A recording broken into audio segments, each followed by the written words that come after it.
আজকে আমি আপনাদের সাথে শেয়ার করব কিভাবে শাহবাগ বা পিজি হাসপাতাল থেকে গাজীপুর চৌরাস্তা আসলাম এবং শাহবাগ থেকে চৌরাস্তা পর্যন্ত বাসের ভেতর থেকে রাস্তার পাশের সুন্দর সুন্দর কিছু ভিউ। আসসালামু আলাইকুম রহমতুল্লাহ গাইস, আপনারা সবাই কেমন আছেন?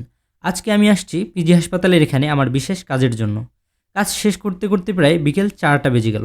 এখন আমি গাজীপুর চৌরাস্তা চলে যাব। তো এর জন্য আমি বিআরটিসি বাসের জন্য অপেক্ষা করতেছি, কেননা বিআরটিসি বাসের দ্বিতীয় তলায় বসে বাতাস খেতে খেতে আরামের সাথে যাওয়া যায়। যদিও গাড়িটা অনেক স্লো, অতিরিক্ত লেট করে, তবুও অন্য গাড়িতে গাদাগাদি করে যাওয়ার চেয়ে আমার কাছে বিআরটিসি গাড়িটাই বেস্ট। বিশেষ করে যারা অসুস্থ বা গাড়িতে ওঠা অভ্যাস নেই তারা বিআরটিসিতে যাতায়াত করতে পারেন, আশা করি কোনো সমস্যা হবে না। অপেক্ষা করতে করতে চলে আসলো বিআরটিসি বাস, তাই এখন আমি বাসে উঠব। বাসটি ছেড়ে দিল গাজীপুর চৌরাস্তার উদ্দেশ্যে। তো যেই কথা সেই কাজ, বিআরটিসি এর স্বভাবই স্লো চলা, অনেক স্লো যাচ্ছে ও অতিরিক্ত দাঁড়াচ্ছে। তবুও ভালো যে দ্বিতীয় তলায় বসে বাতাস খেতে খেতে যেতে পারছি। আপনারা ভিডিওটি স্কিপ না করে সুন্দর সুন্দর দৃশ্য দেখতে থাকুন। বসে থাকতে থাকতে বোরিং লাগতেছিল, তখনই দেখি আমাদের পাশে দিয়ে চলে আসলো ট্রেন মামা। তো গাড়িতে বসে ট্রেন দেখতে ভালোই লাগতেছিল। ট্রেন আমাদের রেখে চলে গেল, আমরাও চললাম আমাদের গন্তব্যে। একটা বিষয় না বললেই নয়, ঢাকার ভেতরে না আসলে বোঝাই যায় না যে আমাদের বাংলাদেশেও কত সুন্দর সুন্দর জায়গা আছে। ঢাকার শহরটাকে আসলেই অনেক কড়া নিরাপত্তা ও সুন্দরভাবে সাজানো হয়েছে। শুধু এগুলোই নয়, পুরো ঢাকা শহরের মধ্যে আরও অনেক সরকারি, বেসরকারি ও প্রাইভেট প্লেস রয়েছে যেগুলো জাস্ট দেখার মতো। কিন্তু আমাদের যাত্রা যেহেতু চৌরাস্তা, তাই আমরা শুধু শাহবাগ টু চৌরাস্তা রোডের আশেপাশে যা আছে তাই দেখব।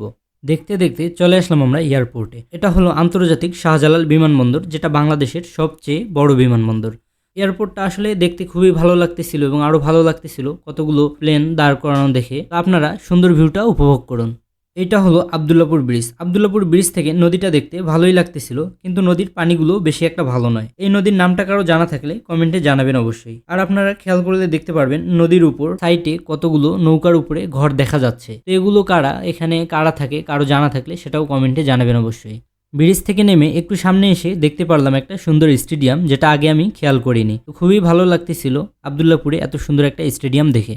এরপর চলে আসলাম আমরা সকলের পরিচিত টঙ্গী ইজতেমা ময়দানের এখানে। কত বিশাল একটা মাঠ, অনেকেই এখানে খেলাধুলাও করতেছে।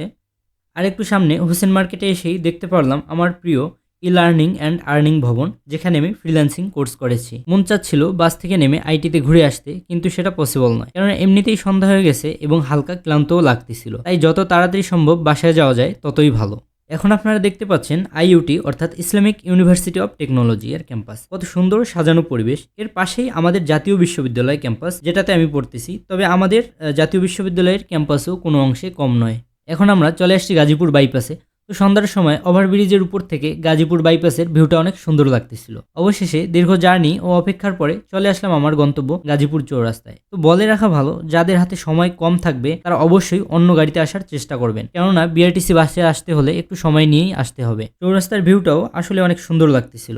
বিআরটিসি বাস আমাকে রেখে চলে গেল, তাই আপনাদেরকেও এখানেই রেখে ভিডিওটি শেষ করতে হচ্ছে। যারা এতক্ষণ থেকে ধৈর্য সহকারে আমার ভিডিওটি দেখেছেন তাদেরকে অসংখ্য অসংখ্য ধন্যবাদ, এবং পরিশেষে আপনাদের নিকট দোয়া ও ভালোবাসা চেয়ে আজকের ভিডিওটি এখানেই শেষ করছি। আল্লাহ হাফেজ।